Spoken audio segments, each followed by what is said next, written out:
নমস্কার, আমি শুভদীপ এবং আপনারা শুনছেন বং স্টোরি সার্কেল।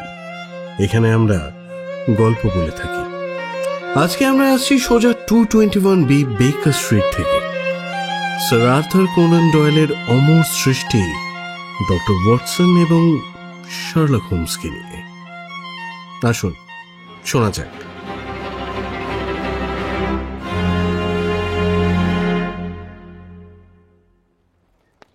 একটা রাসায়নিক পাত্র বকযন্ত্রের ওপর তীক্ষ্ণ দৃষ্টি রেখে সামনের দিকে সরু পিঠ বেঁকিয়ে হোমস কয়েক ঘন্টা চুপচাপ বসেছিল, মাথা বুকের কাছে নোয়ানো।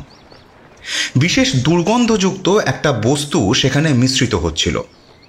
ওভাবে তাকে দেখে আমার মনে হচ্ছিল যেন কোনো পাখি, ডানা ধূসর, মাথা কালো। হোমস হঠাৎ নীরবতা ভঙ্গ করে বলে উঠল, তাহলে ওয়াটসন, তুমি ঠিক করেই নিয়েছো যে দক্ষিণ আফ্রিকায় টাকা তুমি খাটাবে না, তাই তো? এই, কি করে বুঝলে তুমি? মাই ডিয়ার ওয়াটসন, তাহলে তুমি স্বীকার করছো? হ্যাঁ, তুমি স্বীকার করছো যে তোমাকে চমকে দিতে আমি পেরেছি। হোমসের চোখে কৌতূহলের ঝিলিক, আর হাতের টেস্ট টিউবটা থেকে ধোঁয়া বেরোচ্ছে। আমি বিস্মিত স্বরে বললাম, হ্যাঁ, সত্যিই তাই। কথাটা তোমায় দিয়ে লিখিয়ে সই করিয়ে নিলে হয়। কেন? কারণ 5 মিনিট পরেই যে তুমি বলবে যে অতি সাধারণ ব্যাপার একটা। কখনোই নয়, কখনোই আমি তা বলবো না। টেস্ট টিউবটা তাকে রেখে দিয়ে হোমস বলতে শুরু করলো, যেন কোনো প্রফেসর লেকচার দিচ্ছে। সহজ সরল কয়েকটা ঘটনা যখন পরস্পর সম্পর্কিত হয়ে দেখা দেয়, একটা পুরো চিন্তাধারা গড়ে তোলা তখন আর কঠিন হয় না ওয়াটসন। আর সেক্ষেত্রে যদি মাঝখানে যোগসূত্রগুলো বাদ দিয়ে কেবলমাত্র শুরুটা আর সিদ্ধান্তটাকেই বলা যায়, তাহলে দিব্যি চমকের সৃষ্টি করা যায় বই কি। তোমার বাঁ হাতের তর্জনী আর বুড়ো আঙুলের মাঝখানের খাসটা লক্ষ্য করলে আর আন্দাজ করা কঠিন হয় না যে যে কটা সামান্য টাকা তোমার কাছে আছে সেটা তুমি এইভাবে খাটাবে না বলেই ঠিক করেছো। আমি তো কোনো যোগসূত্রই লক্ষ্য করছি না। হয়তো করছো না, কিন্তু সত্যি যে একটা নিকট যোগসূত্র আছে তা তোমায় আমি এক্ষুনি বুঝিয়ে দিচ্ছি। Take a note my dear Watson. 1 number, কাল রাতে যখন তুমি ক্লাব থেকে ফেরো, তোমার বাঁ হাতের বুড়ো আঙুল আর তর্জনীর মাঝখানে খড়ির দাগ ছিল। 2 নম্বর হলো, কিউটা যাতে বাধা না পায় তাই তুমি ওখানে খড়ি ঘষেছিলে। নাম্বার 3, থরসন ছাড়া আর কারোর সাথে তুমি বিলিয়ার্ডস খেলো না। নাম্বার 4, মাসখানেক আগে তুমি আমায় বলেছিলে যে থার্স্টনের সন্ধানে দক্ষিণ আফ্রিকায় কিছু সম্পত্তি আছে, যেটা কিনতে হলে 1 মাসের মধ্যেই কিনতে হবে, এবং তোমায় সে বলেছিল যে তার সঙ্গে তুমিও কিছু সম্পত্তি সেখানে কেনো। নাম্বার 5, তোমার চেক বইটা কিন্তু আমার ড্রয়ারই চাবি বন্ধ আছে এখনো, চাবিটা তুমি এখনো চাওনি। And the last but not the least, এই সব কিছুর থেকেই বোঝা যায় যে তুমি ওখানে টাকা খাটাবে না বলেই স্থির করেছো ওয়াটসন। আরে, সে তো একেবারে সহজ। It's elementary my dear Watson, তুমি ঠিকই বলেছ। যে কোনো সমস্যায় সমাধানের পরে অমন সহজই হয়ে ওঠে। কিন্তু এই দেখো, একটা সমস্যার সমাধান কিন্তু এখনো হয়নি। দেখো দেখো দেখো কোনো কিনারা করতে পারো কিনা। এই বলে একটা কাগজ আমার দিকে ছুঁড়ে দিয়ে পুনরায় হোমস তার পরীক্ষার কাজে মন দিল। কাগজে লেখা চিত্রলিপি গোছের বস্তুটির দিকে তাকিয়ে আমি অত্যন্ত আশ্চর্য হয়ে গেলাম। বললাম, এসব কি হোমস? এ তো কোনো শিশুর হাতের আঁকা ছবি বলে মনে হচ্ছে। হোমস মুচকি হেসে বলল, তোমার বুঝি তাই মনে হচ্ছে ওয়াটসন? তাছাড়া আর কি? কি যে হতে পারে সেটা জানবার জন্য নরফোর্কের অন্তর্গত থোর্প ম্যানরের মিস্টার হিলটন কিউপিট অত্যন্ত উদ্বিগ্ন হয়েই আছেন। আজ সকালের প্রথম ডাকেই এটা এসেছে, আর তিনি নিজে আসছেন পরের ট্রেনে। হ্যাঁ, ওই তো দরজায় কলিং বেলের শব্দ হলো। আশ্চর্য হব না যদি উনি স্বয়ং এসে থাকেন। সিঁড়ি বেয়ে ভারী পায়ের শব্দ উঠে আসছিল। পর মুহূর্তেই এক ভদ্রলোক প্রবেশ করলেন। ভদ্রলোক লম্বা, দাড়িগোঁফ কামানো। তার স্বচ্ছ চোখ আর রক্তিম কপাল দেখে বুঝতে অসুবিধা হয় না যে লন্ডনের বেকার স্ট্রিটের কুয়াশা থেকে তিনি দূরেই বসবাস করেন। সেই নির্মল আবহাওয়ার খানিকটা যেন তিনি সঙ্গে করেই এনেছেন বলে মনে হলো। আমাদের দুজনের সঙ্গে করমর্দন করে তিনি বসতে যাচ্ছেন, এমন সময় সেই অদ্ভুত কাগজটার ওপরে তার চোখ পড়ল, যে কাগজটা আমি চেয়ারের ওপর রেখে দিয়েছিলাম। ভদ্রলোক বললেন, ওটা থেকে কি বুঝলেন মিস্টার হোমস? শুনেছি অদ্ভুত অদ্ভুত রহস্য আপনি সমাধান করতে ভালোবাসেন, তবে এর চেয়ে অদ্ভুত রহস্য বোধহয় আপনি আর পাবেন না। যাতে আপনি দেখে রাখবার সময় পান, সেই জন্য আমি ওটা আগেই পাঠিয়েছিলাম। সত্যিই ব্যাপারটা খুব রহস্যময়। দেখলে মনে হয় বুঝি কোনো শিশুর খেয়াল। কয়েকটা অদ্ভুত মূর্তি নাচছে, এইটুকুই দেখা যাচ্ছে। তা এমন একটা অদ্ভুত ব্যাপারের উপর আপনি এতটা গুরুত্ব দিচ্ছেন কেন? না, আমি হলে দিতাম না মিস্টার হোমস, কিন্তু আমার স্ত্রী দিচ্ছেন। আতঙ্কে তিনি আদমরা হয়ে পড়েছেন। মুখে কিছু না বললেও তা বুঝতে আমার অসুবিধে হচ্ছে না, আর সেই জন্যই আমি এই রহস্যের কিনারা করবার জন্য এত ব্যস্ত হয়ে উঠেছি। কাগজখানা হোমস এমনভাবে তুলে ধরল যাতে রোদ এসে সোজা সেটার ওপরে পড়ে। কাগজটা কোনো নোটবুকের থেকে ছিঁড়ে নেওয়া, আর লেখাটা পেন্সিল দিয়ে লেখা। মামলাটা অত্যন্ত চিত্তাকর্ষক আর অসাধারণ বলেই মনে হচ্ছে।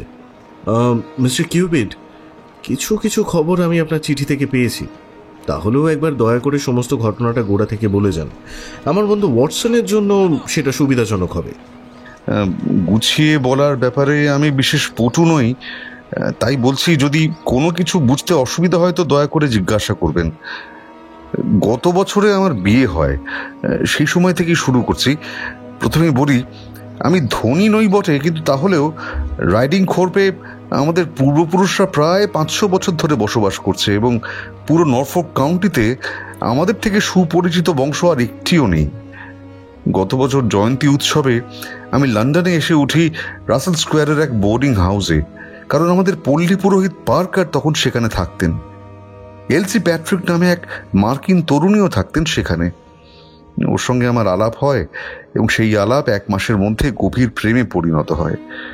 তারপর এক রেজিস্ট্রি অফিসে গিয়ে আমাদের বিয়ে হয়, এবং সস্ত্রীক আমি নরফোকে ফিরে আসি।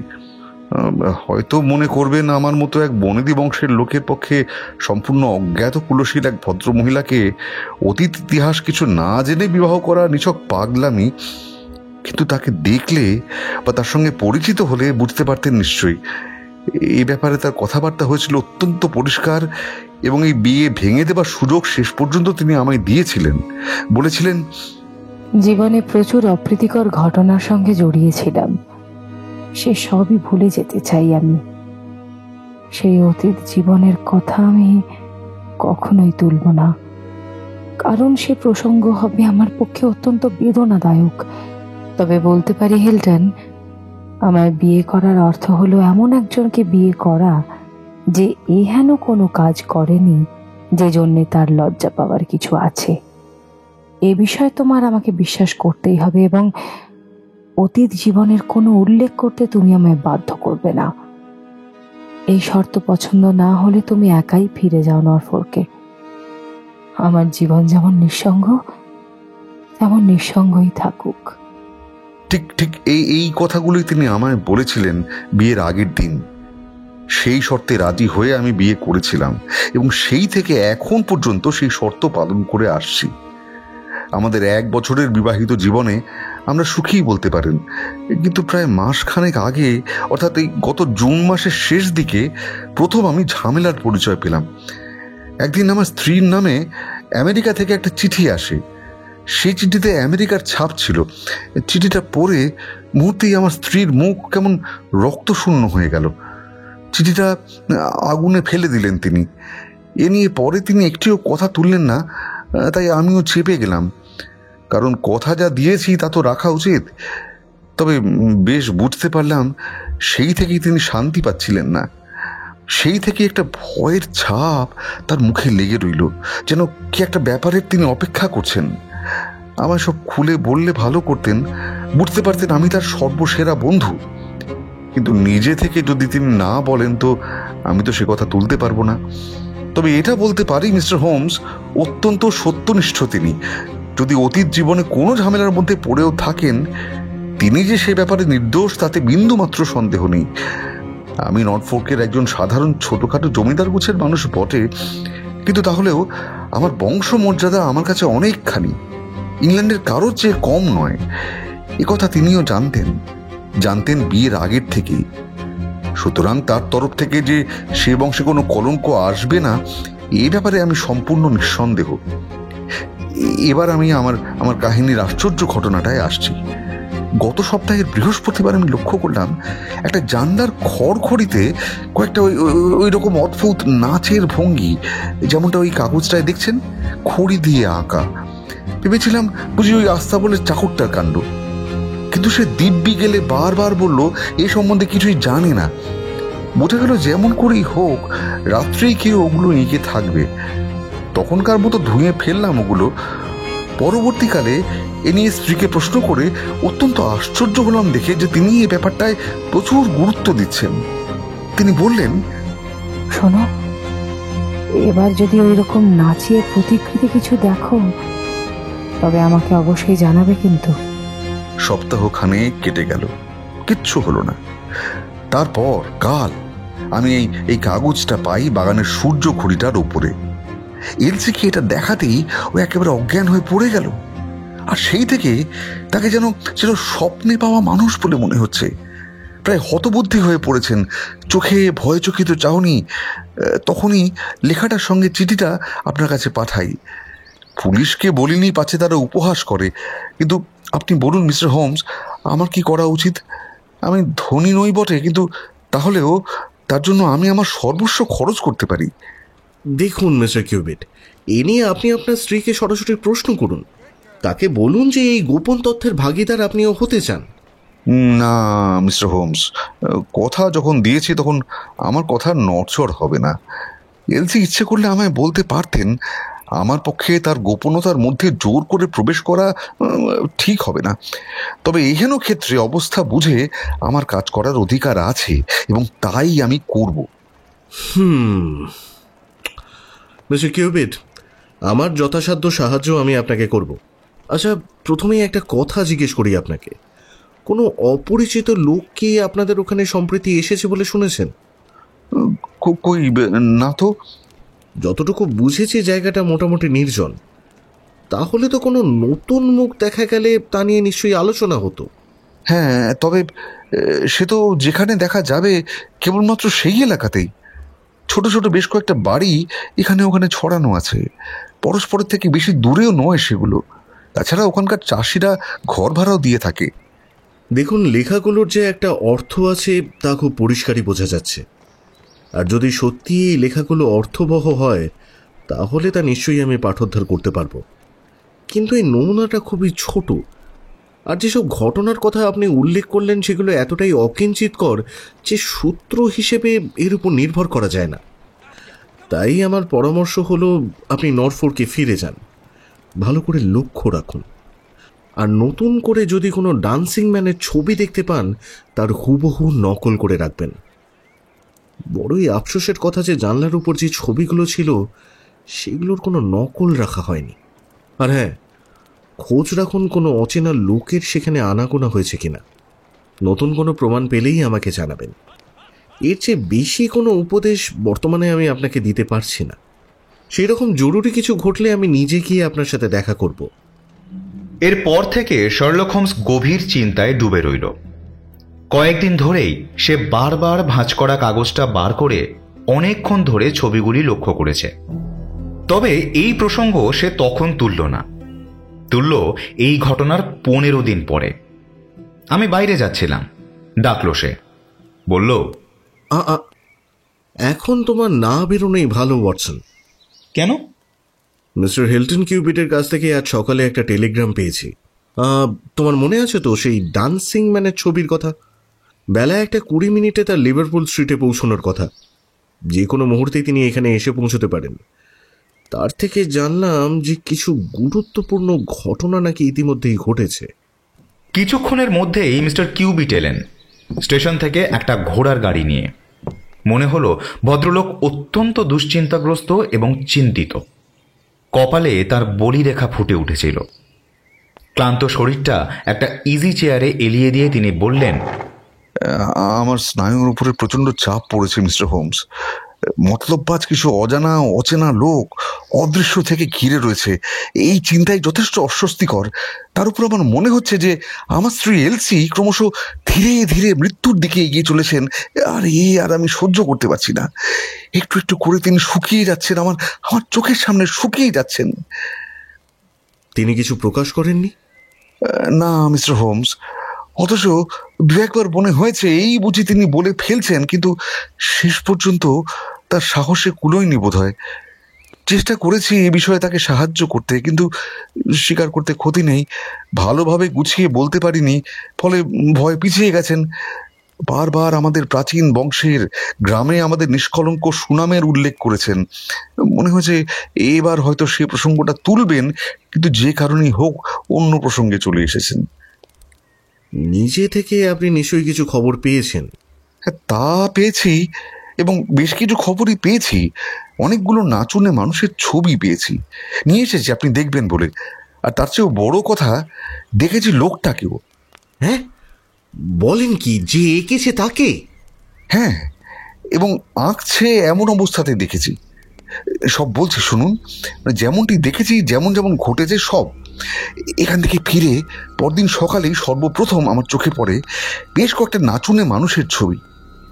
যন্ত্রপাতির ঘরের কারো দরজায় খড়ি দিয়ে আঁকা, সামনের জানলাগুলো থেকে দেখা যায় স্পষ্ট। একটা নিখুঁত নকল নিয়েছিলাম, এই দেখুন। একটা কাগজ তিনি ভাঁজ খুলে টেবিলের ওপর রাখলেন। হোমস বলে উঠল, বাহ, ইনক্রেডিবল! তারপর বলে যান। নকল করা হয়ে গেলে মুছে ফেললাম ছবিগুলো, কিন্তু 2 দিন পরেও আবার একদিন সকালে একটা নতুন ছবি, এই যে সেটার নকল। হাতে হাত ঘষে হোমস নিঃশব্দে হেসে উঠল।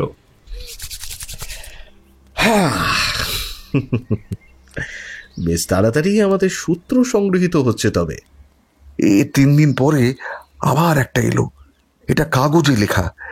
এটা ছিল ওই সূর্য ঘড়ির নিচে রাখা। এই যে এটা রাখা ছবিগুলো লক্ষ্য করবেন, অবিকল আগেরটার মতো। তখন আমি ঠিক করলাম লোকটার জন্য তৈরি হয়ে থাকবো। রিভলভার বের করে পরবার ঘরে বসে রইলাম। বাগানটা আর মাঠটা সেখান থেকে স্পষ্ট দেখা যায়। রাত তখন প্রায় 2টো।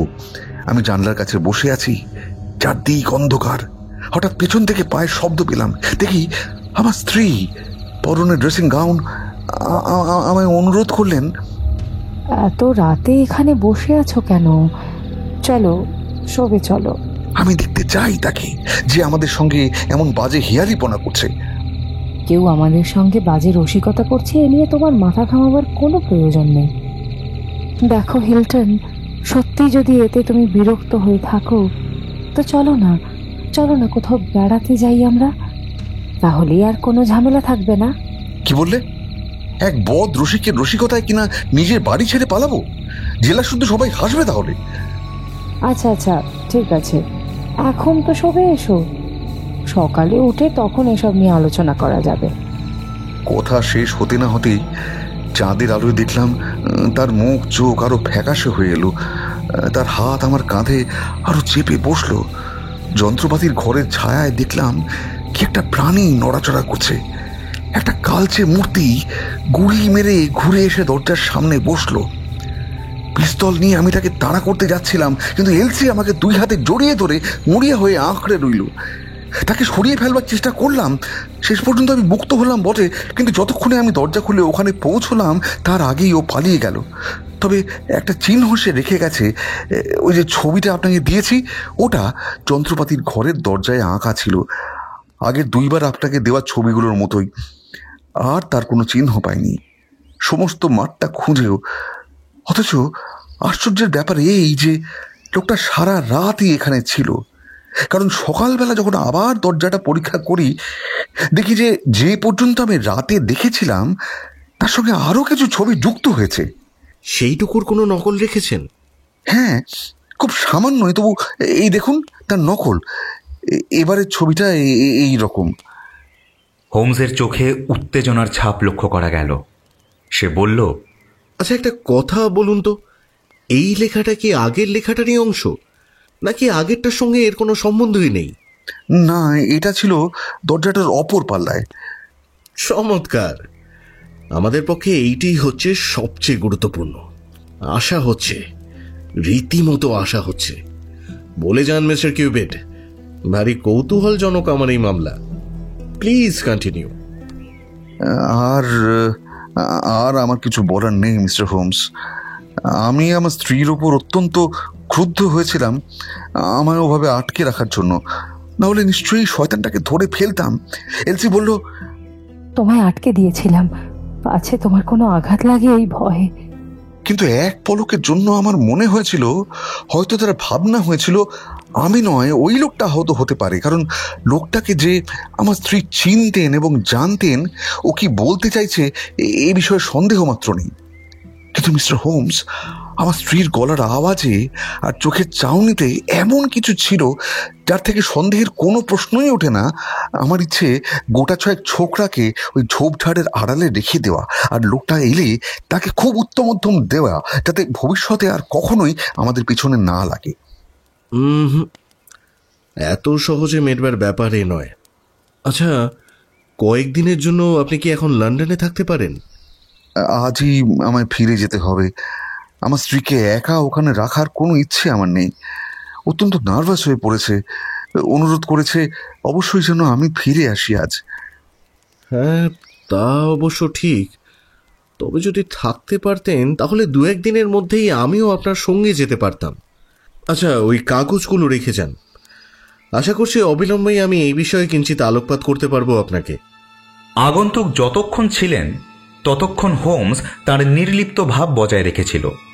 তবে সে যে অত্যন্ত উত্তেজিত হয়ে উঠেছিল তাকে চিনি বলে এটা আন্দাজ করা আমার পক্ষে কঠিন হলো না।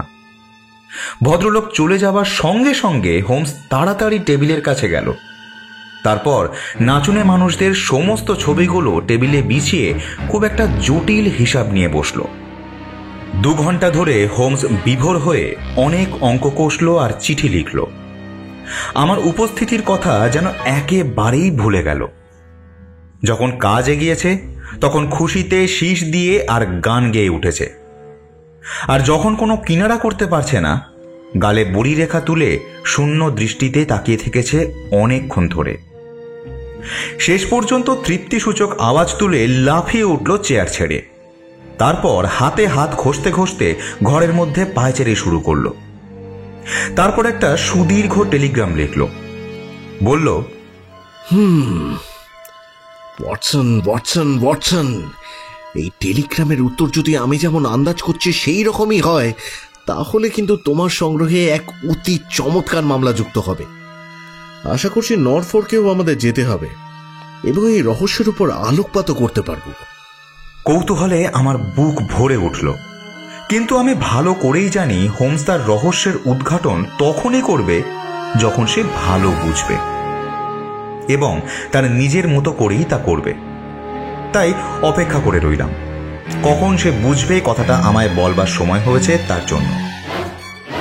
কিন্তু দেরি হলো টেলিগ্রামের উত্তর আসতে। 2 দিন কাটল অত্যন্ত অধৈর্যের মধ্যে। যখনই ঘন্টার শব্দ হয়েছে হোমস উৎকর্ণ হয়ে উঠেছে। দ্বিতীয় দিনের সন্ধ্যায় একটা চিঠি এলো মিস্টার হিলটন কিউবিডের কাছ থেকে। নতুন কোনো ঘটনা ইতিমধ্যে সেখানে ঘটেনি। কেবল সেদিন সকালবেলা সূর্যঘড়ির নিচে একটা নাচুনে মানুষের ছবি ছাড়া। সেই ছবিটারও একটা নকল তিনি সঙ্গে পাঠিয়েছেন। অদ্ভুত কারুকার্যটার দিকে কয়েক মিনিট ঝুঁকে থাকার পর হঠাৎ হোমস লাফিয়ে উঠল বিস্ময় এবং হতাশা সূচক একটা আওয়াজ করে। তার মুখ ফ্যাকাশে হয়ে পড়েছে। সে বলে উঠল, ব্যাপারটাকে বোধহয় বড্ড বেশি গড়াতে দেওয়া হয়েছে। হে, আচ্ছা, আজ রাতে নর্থওয়েলহ্যামে যাওয়ার কোনো গাড়ি আছে? টাইম টেবিল দেখে আমি বললাম, না, শেষ গাড়িটা এইমাত্র চলে গেছে। তাহলে কাল খুব তাড়াতাড়ি প্রাতঃরাশ সেরে ভোরের প্রথম গাড়িটাই আমাদের ধরতে হবে। ওখানে যাওয়াটা এখন অত্যন্ত জরুরি। ঠিক তখনই মিসেস হার্টসন একটি টেলিগ্রাম নিয়ে ঢুকলেন, যাতে হোমসের নাম লেখা। আরে এই তো, এই সেই খবর যার জন্য আমি এতক্ষণ ধরে ছটফট করছি।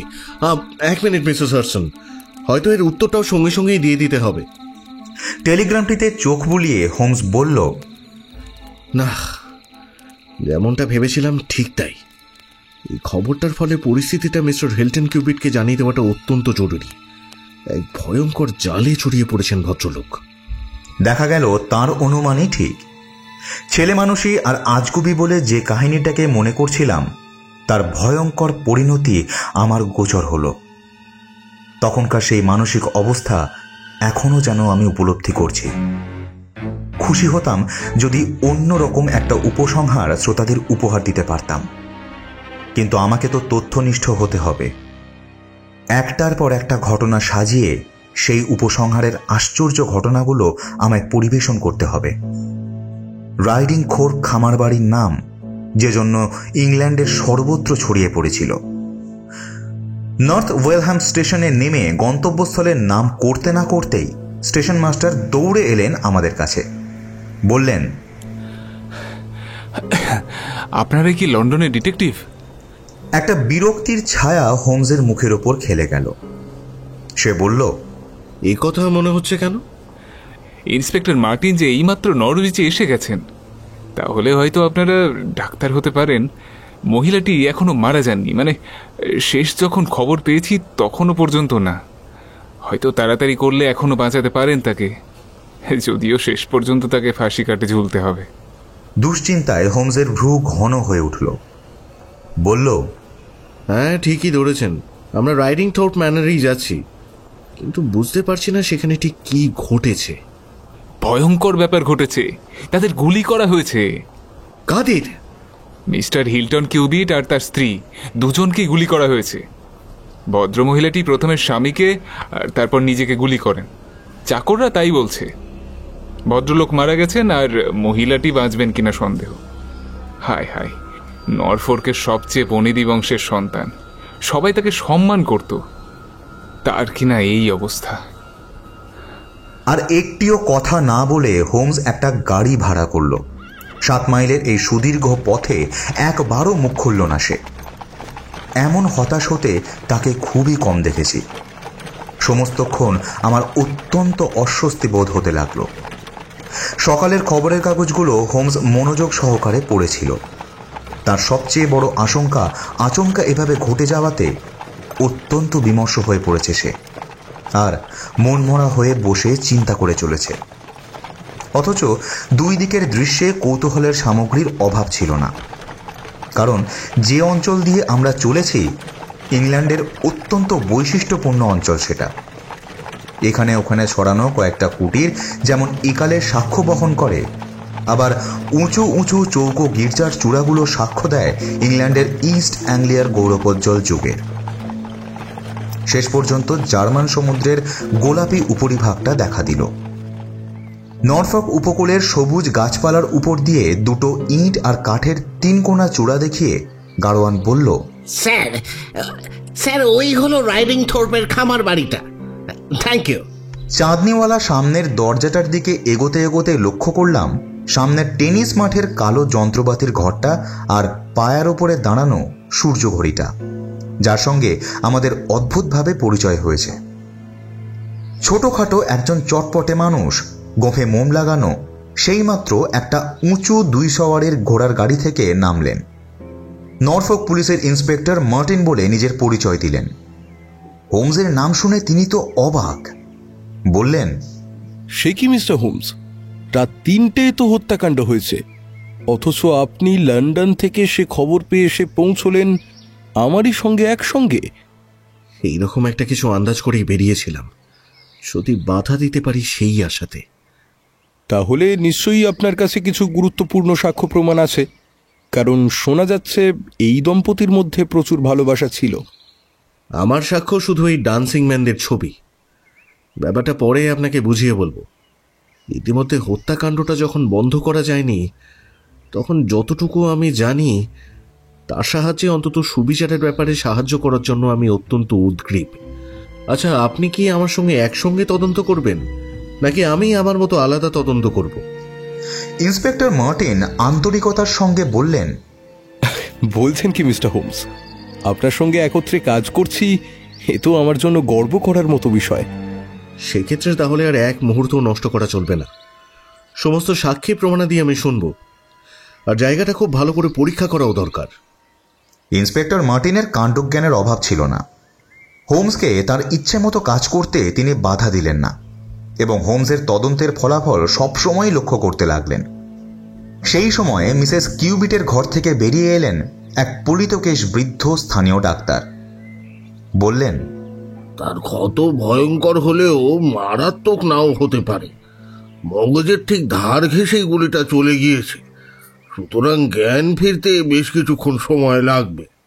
তাকে গুলি করা হয়েছে না তিনি নিজেই নিজেকে গুলি করেছেন, এ কথার উত্তর তিনি সঠিকভাবে দিতে পারছেন না। তবে গুলিটা করা হয়েছে খুব কাছ থেকে। ঘরেও তো ওই একটা মাত্রই পিস্তল পাওয়া গেছে, যা দুটো নল খালি, আর গুলি মিস্টার হেলটনের হৃৎপিণ্ড ভেদ করেই চলে গেছে। এমনটাই সম্ভব যে মিস্টার হেলটন প্রথমে স্ত্রীকে গুলি করে তারপর নিজেকে গুলি করেছেন, কিংবা হয়তো মহিলাটি অপরাধী, কারণ রিভলভারটি পড়েছিল ওদের দুজনের ঠিক মাঝামাঝি জায়গায়।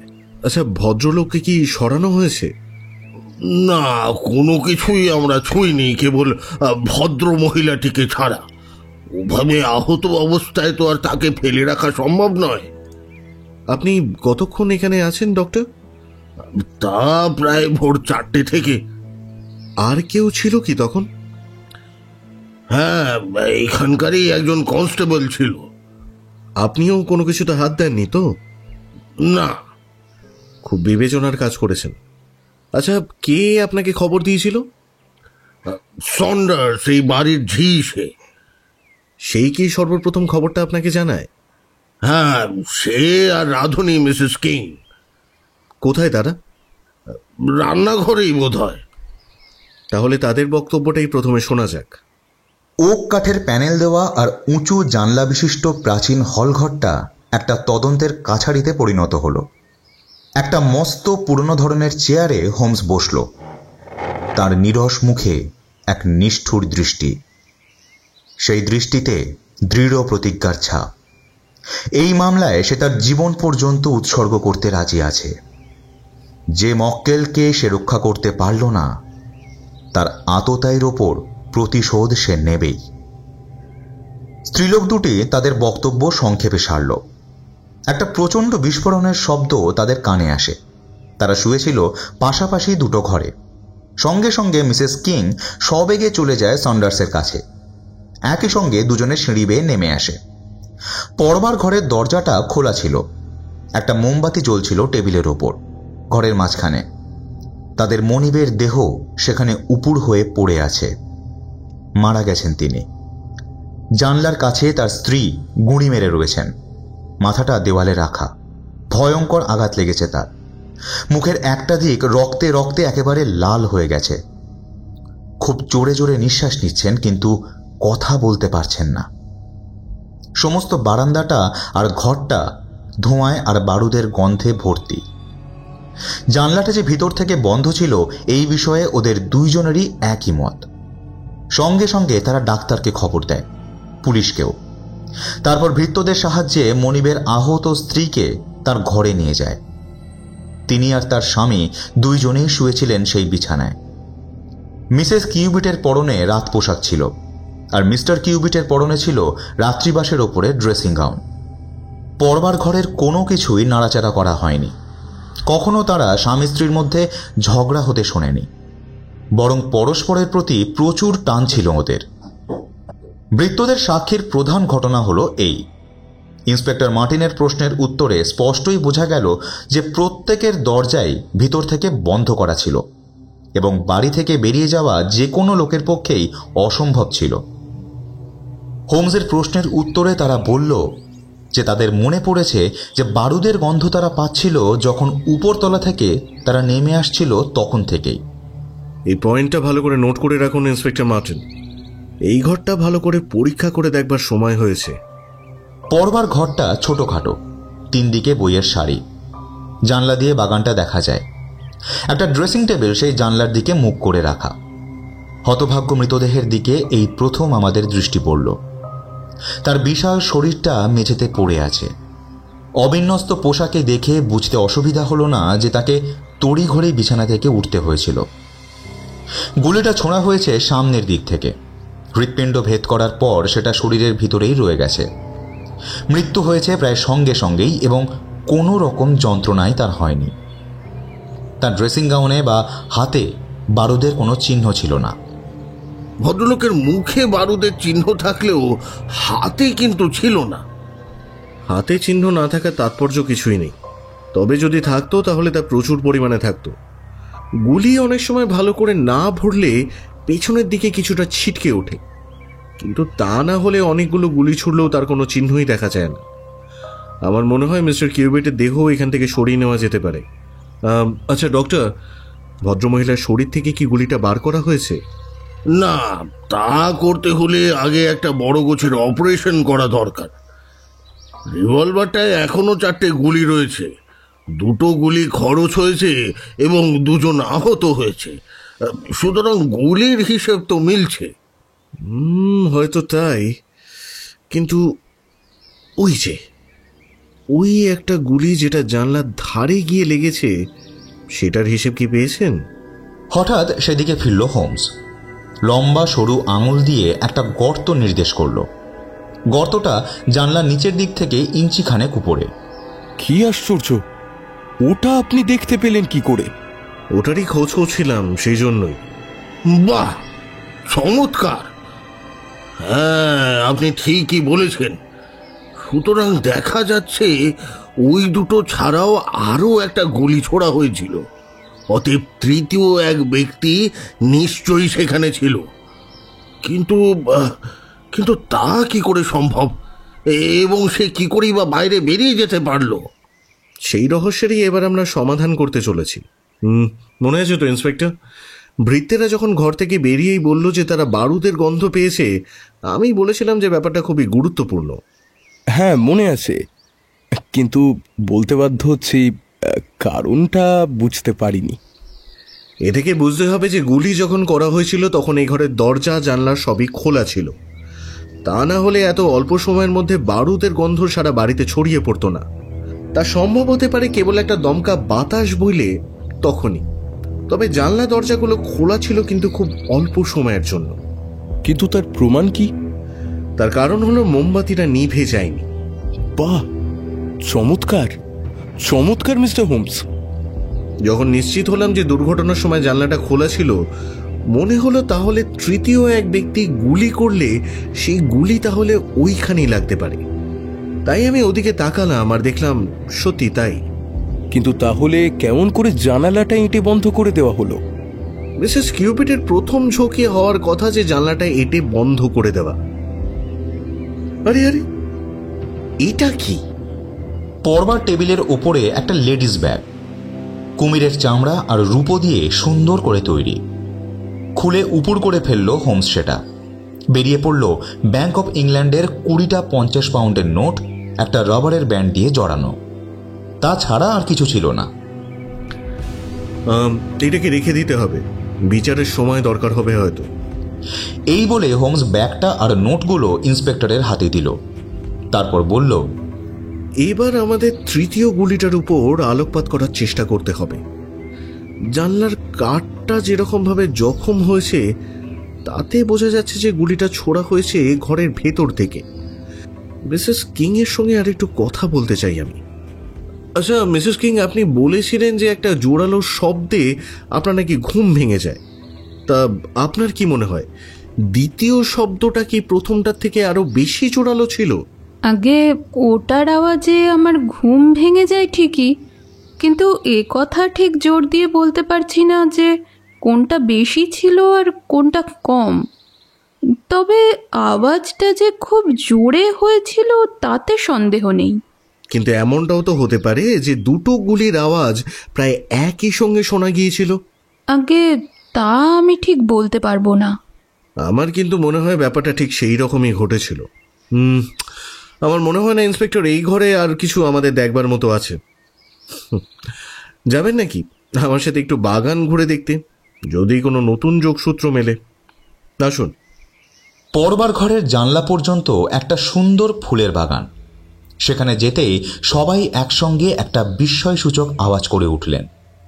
ফুলগুলো পায়ে পিষ্ট, নরম মাটির সর্বত্র পায়ের ছাপ, পুরুষ মানুষের বেশ বড় আকারের পায়ের ছাপ সেগুলো। আঙুলের দিকটা লম্বা এবং সরু। আহত পাখি ধরবার সময় শিকারে কুকুর যেভাবে খোঁজ করে ঠিক তেমনি করে হোমস ঘাসপাতাগুলোকে সরাতে লাগলো। তারপর একটা তৃপ্তিসূচক আওয়াজ করে ঝুঁকে পড়েই একটা দস্তার গুলির খোল তুলে নিল। বলল, ঠিক যেমনটা ভেবেছিলাম। রিভলভারটা একটা এজেক্টর ছিল, আর এইটা হলো সেই তৃতীয় গুলিটার খোল। ছিটকে এটা এইখানেই পড়েছে।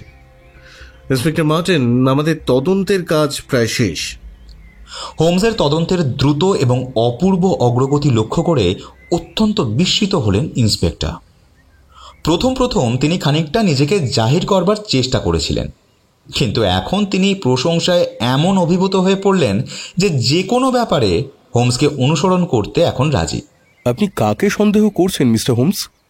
ও প্রসঙ্গে না হয় পরে আসছি। এই মামলার অনেকগুলো বিষয়ই আমি এখনো আপনার কাছে পরিষ্কার করতে পারিনি, তবে এতটা যখন এগিয়েছি তখন নিজের মতোই এগোতে থাকি।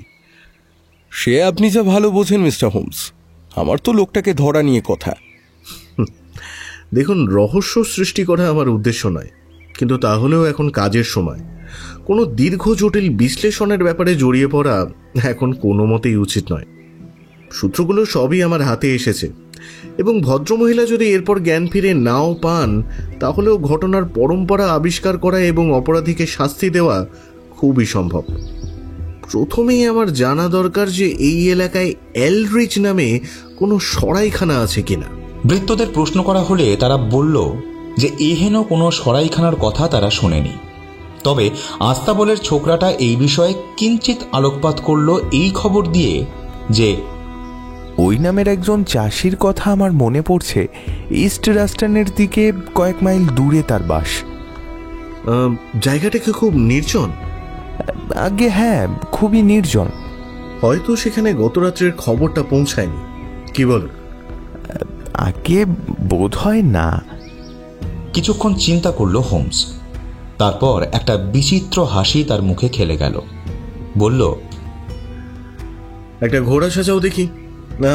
একটা চিঠি দিচ্ছি, সেটা নিয়ে এলরিচের গোলা বাড়িতে যাবে।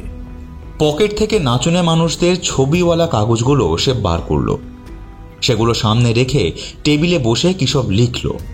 তারপর ছেলেটির হাতে একটা চিঠি দিয়ে সে বলল, যার নাম আর ঠিকানা লেখা আছে তার হাতেই দেবে চিঠিটা।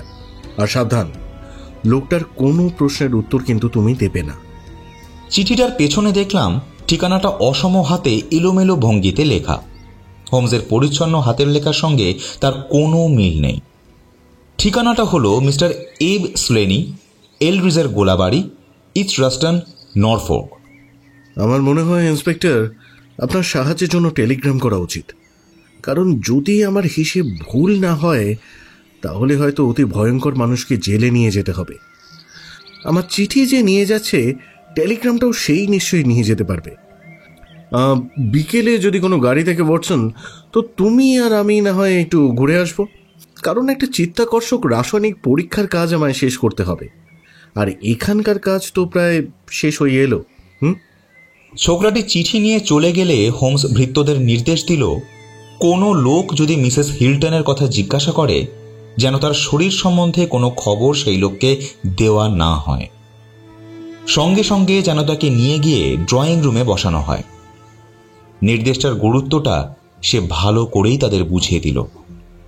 তারপর সে ড্রয়িং রুমের দিকে এগোতে এগোতে বলল, মামলাটা এখন আর আমার হাতে নেই। এখন কেবল সময় কাটানো আর অপেক্ষা করা। ডাক্তার সাহেব তার রোগীর কাছে গেছিলেন। আমাদের সঙ্গে রইলেন কেবল ইন্সপেক্টর। চেয়ারটা টেবিলের কাছে টেনে নিয়ে নাচুনে মানুষদের বিচিত্র ছবিগুলো সামনে বিছিয়ে হোমস বলল, একটা ঘন্টা যাতে এখানে দিব্যি কাটানো যেতে পারে তেমনই চিত্তাকর্ষক কিছুর ব্যবস্থা করি, কি বলো? আর ইন্সপেক্টর, পুরো মামলাটাই আপনার কাছে হয়তো তদন্তের ব্যাপারে বিশেষ উল্লেখযোগ্য। প্রথমেই উল্লেখ করি বেকার স্ট্রিটে মিস্টার হিল্টনের সঙ্গে যে চিত্তাকর্ষক ঘটনার ব্যাপারে আলোচনা হয়েছিল তার কথা। এই বলে সে সংক্ষেপে ঘটনার পুনরুল্লেখ করল। তারপর বলল, এই যে আমার সামনে যে অদ্ভুত কাগজগুলো পড়ে রয়েছে, এগুলো হয়তো আমাদের হাসিরই উদ্রেক করত। যদি না এহেন ভয়ঙ্কর পরিণতির অগ্রদূত বলে তা প্রমাণিত হতো। সংকেত লিপির অনেক রকম ফেরের সাথেই আমি পরিচিত এবং এই বিষয়ে আমি ছোটোখাটো একটা বইও লিখেছি। তাতে আমি প্রায় 160 রকম সংকেত লিপির বিশ্লেষণও করেছি। কিন্তু তা সত্ত্বেও এই সংকেতগুলো আমার কাছে সম্পূর্ণ নতুন। আপাত দৃষ্টিতে এই সংকেতগুলোর উদ্দেশ্য হলো যাতে অন্য কেউ এইগুলো সম্পর্কে কিছু জানতে না পারে, বরং এগুলোকে কিছু দুষ্টু শিশুর খেয়াল ছাড়া আর কিছু মনেও না করতে পারে। চিহ্নগুলো যে কিছু অক্ষরের পরিবর্তে ব্যবহৃত হয়েছে এই বিষয়ে সুনিশ্চিত হওয়ার পর সংকেত লিপির পাঠোদ্ধারের নিয়ম প্রয়োগ করতেই সমাধানটা খুব সহজেই হয়ে গেল। আসলে প্রথম লিপিটা এতটাই ছোট যে তা থেকে শুধু এইটুকুই বুঝতে পারলাম যে সংকেতটায় ই অক্ষরের ব্যবহার হয়েছে। আপনারা নিশ্চয়ই জানেন যে ই ইংরেজি বর্ণমালার সবথেকে প্রচলিত একটা অক্ষর। এতই এর প্রচলন যে ছোটখাটো যে কোনো কথাতে এর একাধিকবার ব্যবহার দেখা যায়। প্রথমেই যে ছবিটা পাই তাতে এই চিহ্নটা আছে মোট 4 বার। সুতরাং নিয়ম অনুযায়ী ধরে নেওয়াই যেতে পারে যে এইটা হলো সেই ই অক্ষর। অবশ্য কোনো কোনো ক্ষেত্রে এই সংকেতটা একটা পতাকা বহন করে চলেছে, তবে পতাকাগুলো যেইভাবে রয়েছে তাতে মনে হয় বাক্যটাকে কথায় বিভক্ত করার জন্য ওগুলোর ব্যবহার করা হয়েছে। এইটাকেই আমি প্রকল্প হিসেবে ধরে নিলাম। সো ই তো হলো, কিন্তু তারপরেই হলো একটা মস্ত মুশকিল। ই বাদ দিয়ে ইংরেজি বর্ণমালার অন্য অক্ষরগুলোর ব্যবহার ঠিক পর্যায়ক্রমে নির্দিষ্ট করা সম্ভব হচ্ছিল না, এবং 1 পৃষ্ঠা ছাপা কাগজে যেসব অক্ষরের আধিক্য লক্ষ্য করা হয় সেগুলো কোনো একটা ছোট বাক্যে তার উল্টোটাও সম্ভব। তবে মোটামুটিভাবে বলতে গেলে T, A, O, I, N, S, H, R, D এবং এল এইভাবেই এই অক্ষরগুলোকে সাজানো যেতে পারে, এবং টি, এ, ও, আর হলো এদিক থেকে প্রায় সমান সমান। এবং কোনো অর্থ আবিষ্কার করতে গেলে এসব অক্ষরগুলিকে ঘুরিয়ে ঘুরিয়ে পরীক্ষা করে দেখতে হবে। সেটা এক প্রকার অসম্ভব বলেই ধরে নেওয়া যেতে পারে। তাই অপেক্ষায় রইলাম আরও কিছু নমুনার জন্য। দ্বিতীয়বার যখন মিস্টার কিউবিটের সঙ্গে দেখা হলো তখন তার কাছে আরও 2টো বাক্য আর একটা ছোট্ট খবর আমায় সংকেত লিপির মারফত তিনি দিয়ে যান।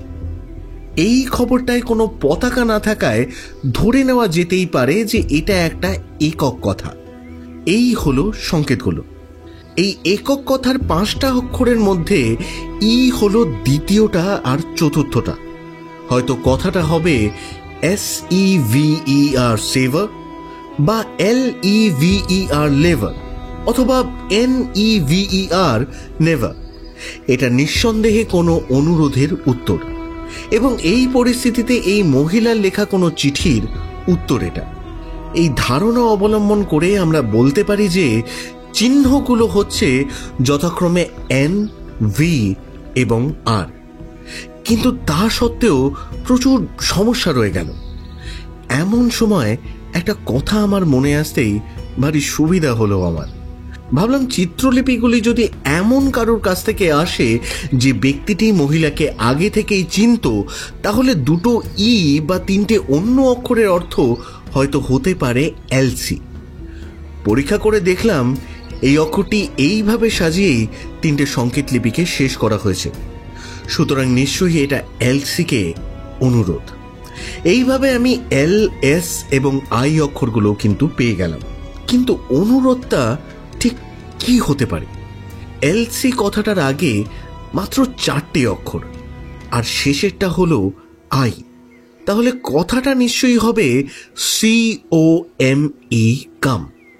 আর যে 4টে অক্ষর ই দিয়ে শেষ হয়েছে সমস্তগুলোর পরীক্ষা করে দেখলাম, কিন্তু কোনোটাতেই এক্ষেত্রে খাপ খেলো না।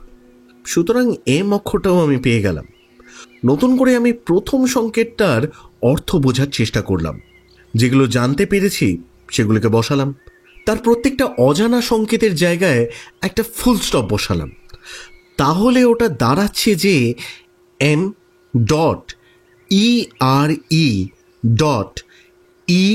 ASL.NE.C।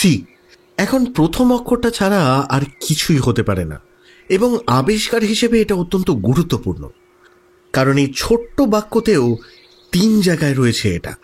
আর দ্বিতীয় কথাটায় এই অক্ষরটাও বেশ স্পষ্ট দেখা যাচ্ছে। তাহলে এটা দাঁড়াচ্ছে যে অ্যাম হিয়ার A.E. স্লেন, অথবা সহজেই বোঝা যাচ্ছে যে সেই অক্ষরটা বসালে এইটাই দাঁড়াচ্ছে যে অ্যাম হিয়ার A.E. স্লেনি। এই পর্যন্ত যেসব অক্ষর পেয়েছি সেগুলোর উপর নির্ভর করে এখন প্রচুর অঙ্গ প্রত্যয়ের সঙ্গে দ্বিতীয় সংবাদটা নিয়ে আমি পড়লাম। সেটা এখন দাঁড়াচ্ছে ALRIES। আমি অজানা অক্ষরগুলোর জায়গায় ও আর জি বসালেই এটা বোঝাবে কোনো বাড়ি বা সরাইখানা, যেখানে এই চিত্রলিপি লেখক বাস করছিলেন। এইটা ধরে নিলেই বাক্যটা দিব্যি অর্থবহ হয়ে উঠছে। ইন্সপেক্টর মার্টিন এবং আমি প্রচুর কৌতূহল নিয়ে শুনলাম কিভাবে বন্ধুবর এমন স্বচ্ছ এবং সম্পূর্ণভাবে সমস্ত সমস্যাটার সমাধানে উপনীত হল। ইন্সপেক্টর জিজ্ঞাসা করলেন, তারপর কি করলেন স্যার? এই A.B. স্লেনি যে একজন আমেরিকান, এইটা মনে করেন আমার কাছে যথেষ্ট যুক্তি ছিল। এই কথাটা আমেরিকানদেরই সংক্ষেপণ, এবং আমেরিকা থেকে একটা চিঠি আসা থেকেই সমস্ত ব্যাপারটা সূত্রপাত হয়।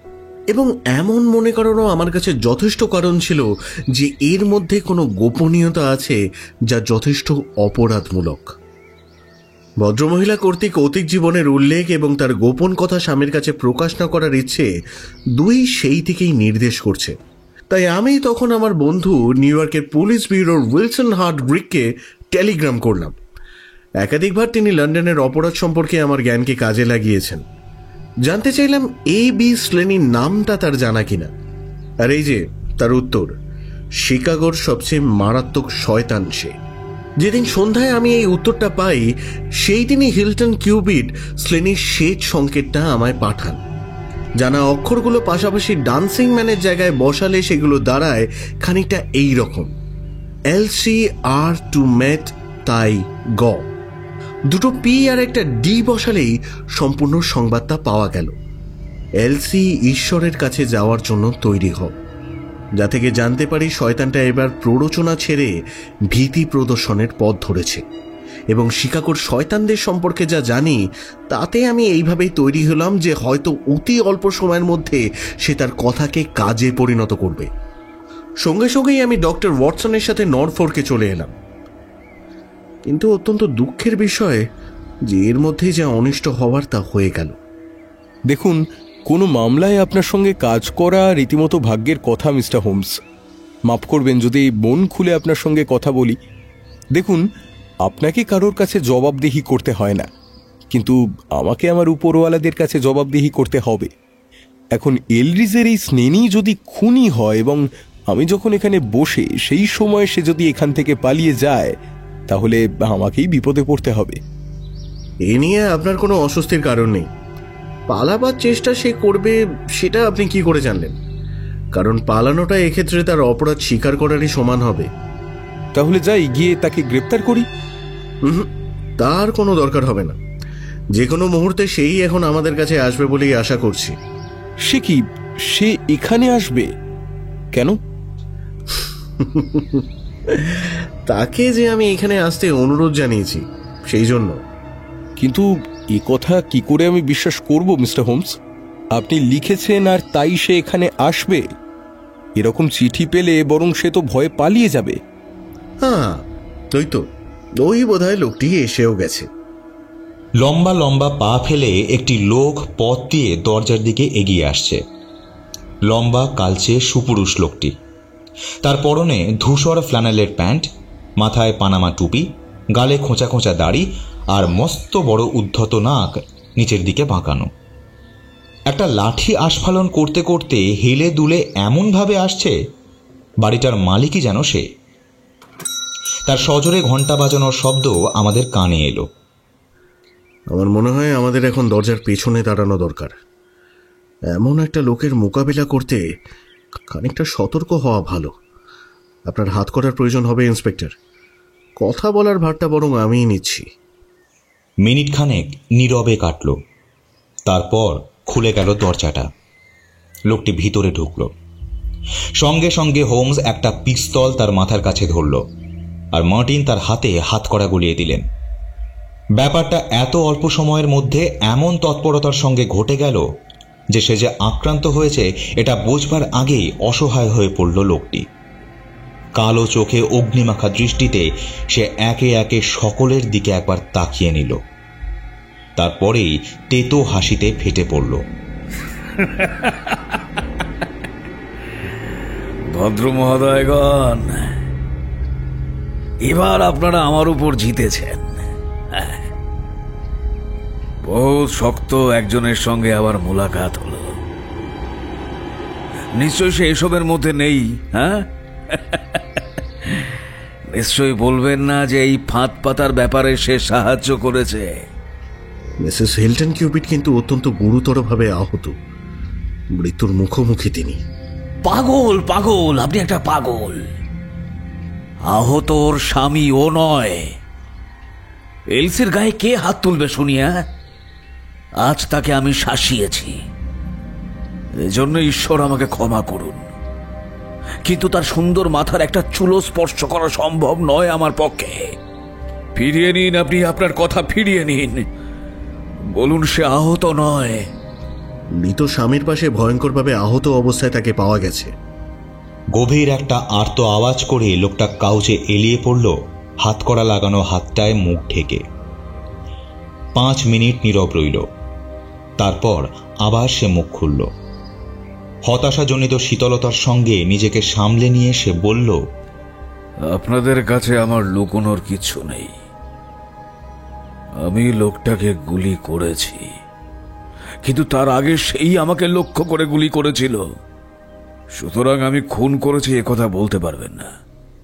কিন্তু যদি মনে করেন আমার পক্ষে তার স্ত্রীকে গুলি করা সম্ভব ছিল, তাহলে বলবো আপনারা আমাকে বা তাকে কাউকেই জানেন না। আমি বলছি, কোনো পুরুষ কোনো নারীকে আমার মতো অমন ভালোবাসতে পারে না। তার উপর আমার সম্পূর্ণ অধিকার ছিল। হ্যাঁ, আমার অধিকার ছিল। বহু বছর আগেই তার সঙ্গে আমার বিয়ের কথা পাকা হয়েছিল। কে ওই ইংরেজ যে আমাদের দুজনের মধ্যে এসে পড়েছিল? দেখুন, এলসির উপর আমার দাবি সবার আগে, এবং সেই দাবি কাজে পরিণত করতেই আমি এখানে এসেছিলাম। যখনই তিনি আপনার আসল পরিচয় পেয়েছিলেন, তখনই তিনি আপনার কাছ থেকে সরে গেছেন। আপনাকে এড়াবার জন্যই শুধু তিনি আমেরিকা থেকে পালিয়ে এসেছেন ইংল্যান্ডে, এবং এইখানে এসে একজন ভদ্রলোককে বিয়ে করেছেন। আর আপনি নাছোড়বান্দার মতো তার পিছু নিয়ে ফিরছেন এবং তার জীবনটাকে বিষাক্ত করে তুলেছেন। চেয়েছেন যেন তিনি তার স্বামীকে ত্যাগ করে পালিয়ে যান আপনার সঙ্গে, যে স্বামীকে তিনি ভালোবাসতেন, শ্রদ্ধা করতেন। এর ফলাফল একজন সম্ভ্রান্ত ভদ্রলোকের মৃত্যু ঘটেছে, এবং তার স্ত্রীকে আপনি আত্মহত্যায় প্ররোচিত করেছেন। মিস্টার এভি স্লেনি, আইনের কাছে আপনাকে এর জবাবদিহি করতে হবে। এলসি যদি মারা যায়, তাহলে আমার কি হয় তাতে কিচ্ছু যায় আসবে না। একটা হাতের মুঠো খুলে একটা দোমড়ানো কাগজের দিকে সে তাকালো। চোখে সন্দেহের ঝিলিক তুলে বলল, এই দেখুন মশাই, আপনি কি আমাকে ভয় দেখাতে চাইছেন নাকি? হ্যাঁ, ও যদি তেমন আঘাত পেয়ে থাকে যেমন আপনি বলছেন, কে তাহলে এটা লিখেছে? কাগজটা সে টেবিলের উপরে রেখে দিল। একজন সভ্যের ছাড়া পৃথিবীতে এই ডান্সিং ম্যানের সংকেত জানবার কথা কারণ নয়। কি করে জানলেন আপনি? একজন যা উদ্ভাবন করতে পারে, আরেকজন তা আবিষ্কারও করতে পারে। মিস্টার স্লেনি, একটা গাড়ি আসবে আপনাকে নরউইচে নিয়ে যাওয়ার জন্য। যে অনিষ্ট আপনি করেছেন তার হয়তো কিছুটা ক্ষতিপূরণ করতে পারেন আপনি এই সময়টুকুর জন্য। আপনি কি জানেন মিসেস হিল্টন কিউবিটকে তার স্বামীর হত্যার জন্য প্রবলভাবে সন্দেহ করা হচ্ছে, এবং আমার উপস্থিতির ফলে আমি যা জানতে পেরেছি তার বলেই তিনি এই সন্দেহ থেকে কিছুটা মুক্ত হয়েছেন। এইটুকুই এখন আপনি ওর জন্য করতে পারেন। পৃথিবীর লোককে জানিয়ে দিতে পারেন যে ভদ্রলোকের মর্মান্তিক মৃত্যুর জন্য মিসেস কিউবিট প্রত্যক্ষ বা পরোক্ষভাবে দায়ী নন, দায়ী হলেন একমাত্র আপনি। এ আমি আনন্দের সঙ্গেই করেছি। আমার মনে হয় সমস্ত সত্য ঠিকভাবে প্রকাশ করাটাই হবে আমার পক্ষে সবচেয়ে ভালো জবাবদিহি। আমার কর্তব্য হচ্ছে আপনাকে মনে করিয়ে দেওয়া যে আপনি যা বলবেন তা কিন্তু আপনার বিরুদ্ধেই সাক্ষ্য হিসেবে ব্যবহার করা হবে। ব্রিটিশ ফৌজদারি আইনের অপূর্ব নিরপেক্ষতার পরিচয় দিয়ে বললেন ইন্সপেক্টর মার্টিন। একথায় কাঁধ ঝাঁকালো স্লেনি। বললেন, সে ঝুঁকি আমি ইচ্ছে করেই নিচ্ছি। প্রথমেই বলি, এ মহিলাকে আমি ছোটবেলা থেকেই চিনতাম। আমাদের 7 জনকে নিয়ে শিকাগোয় কটা দল ছিল। সেই জয়েন্টের বা দলের প্রধান ব্যক্তি ছিলেন এলসির বাবা প্যান্ট্রিক। ভারী চালাক তিনি। এই সংকেত লিপি তিনিই উদ্ভাবন করেন।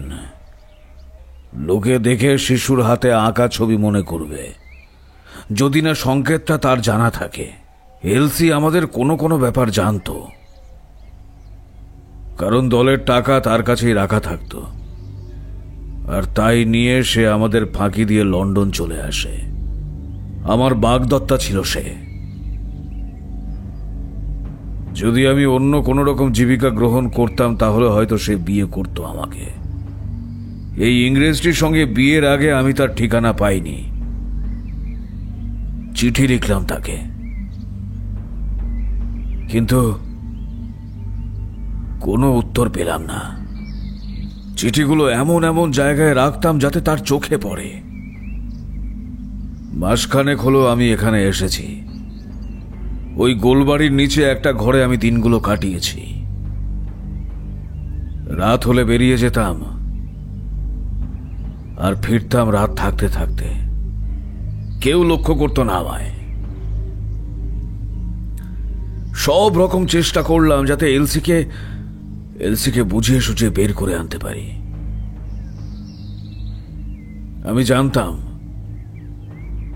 আমি জানতাম সংকেতগুলো সে পড়েছে, কারণ একটা সংকেতের উত্তর সে আমায় দিয়েছিল।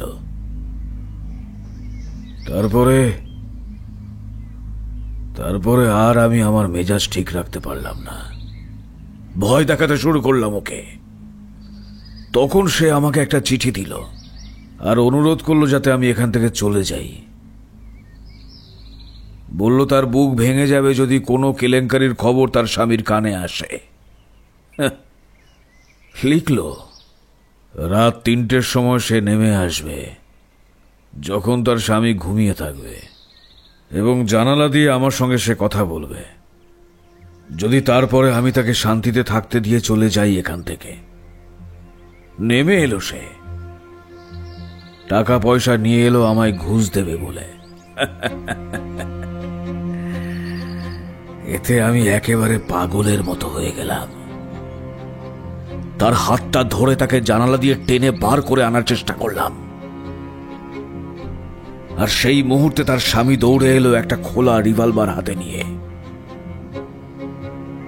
এলসি মেঝেই পড়ে গিয়েছিল, ফলে আমরা দুজন মুখোমুখি হলাম। আমিও পড়ে গিয়েছিলাম। বন্দুকটা তুলে নিলাম ওকে ভয় দেখিয়ে সরিয়ে দেবার জন্য, কিন্তু গুলি করলো লোকটা আমাকে। কিন্তু সে গুলি লক্ষ্যভ্রষ্ট হলো, আর সেই সুযোগে সেই মুহূর্তে আমিও গুলি করলাম, আর সঙ্গে সঙ্গে সে পড়ে গেল। তখন আমি বাগান পেরিয়ে পালাচ্ছিলাম। হঠাৎ জানালাটা বন্ধ করার শব্দ শুনতে পেলাম। এই হলো সমস্ত ঘটনা। এর প্রতিটি কথাই সত্যি। এরপর আমি এ বিষয়ে কিছুই শুনিনি, যতক্ষণ না ছেলেটি ঘোড়ায় চড়ে এলো এই খবরটা নিয়ে, যেটা পড়ে আমি এখানে এসে বোকার মতো আপনাদের হাতে ধরা পড়েছি। এব স্লেনির এই বিবৃতির মধ্যেই একটা গাড়ি এসে পৌঁছে গেছিল। তার ভিতরে পোশাক পরা 2 জন পুলিশ ছিল। ইন্সপেক্টর মার্টিন উঠে বন্দির কাঁধ ছুঁয়ে বললেন, চলুন, সময় হয়ে গিয়েছে। তার আগে কি তার সঙ্গে একটিবার দেখা করা যাবে না? না, তার এখনো জ্ঞান ফেরেনি। জানলার কাছে দাঁড়িয়ে গাড়িটার চলে যাওয়া লক্ষ্য করলাম আমরা। মুখ ঘোরাতেই বন্দি যে কাগজের টুকরোটা এনেছিল সেটা চোখে পড়ে গেল। এই চিঠিটাই হোমস টোপ হিসেবে ব্যবহার করেছিল। দেখো ওয়াটসন, এটার পাঠোদ্ধার করতে পারো কিনা? কোনো কথাই ছিল না, শুধু নাচুনে মানুষদের এই ছোট্ট লাইনটি ছাড়া। সংকেতটা যেভাবে সাজিয়েছি সেটা ভেবে দেখলে বোঝা যাবে যে এর অর্থ হচ্ছে কাম হেয়ার অ্যাট ওয়ান্স। আমি জানতাম যে এহেন আমন্ত্রণ তিনি প্রত্যাখ্যান করতে পারবেন না, কারণ এই চিঠি যে অন্য কারোর কাছ থেকে আসতে পারে তা তার পক্ষে আন্দাজ করা অসম্ভব। নরউইচের শীতকালীন অ্যাসাইজেসের বিচারে আমেরিকান এব স্লেনির মৃত্যুদণ্ড হয়েছিল, কিন্তু পরিস্থিতির বিচারে এবং বিশেষ করে মিস্টার হিল্টন কিউবিটি আগে গুলি করেছিলেন এই হিসাবে দণ্ড লাঘব হয়ে তার যাবজ্জীবন সশ্রম কারাদণ্ড হয়। আর এদিকে মিসেস হিল্টন কিউবিট সম্পূর্ণ সুস্থ হয়ে উঠেছিলেন এবং শেষ পর্যন্ত তিনি বিধবাই রয়ে গেলেন। সারাটা জীবন গরিবদের সেবায় আর স্বামীর বিষয় সম্পত্তি দেখাশোনা করায় নিজেকে নিয়োজিত করলেন তিনি।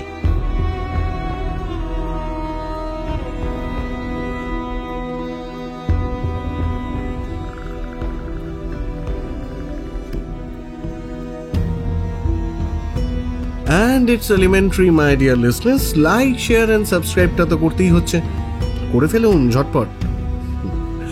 আশা করছি আমাদের আজকের নিবেদন আপনাদের ভালো লেগেছে। ভালো লাগলে লাইক, শেয়ার এবং সাবস্ক্রাইব করতে কিন্তু ভুলবেন না। গল্পটির শ্রুতি নাট্য রূপদান করেছেন বড়সা।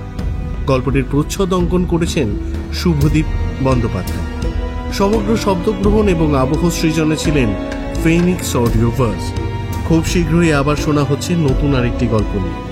ততদিন ভালো থাকুন, সুস্থ থাকুন এবং শুনতে থাকুন দ্য বং স্টোরি সার্কেল।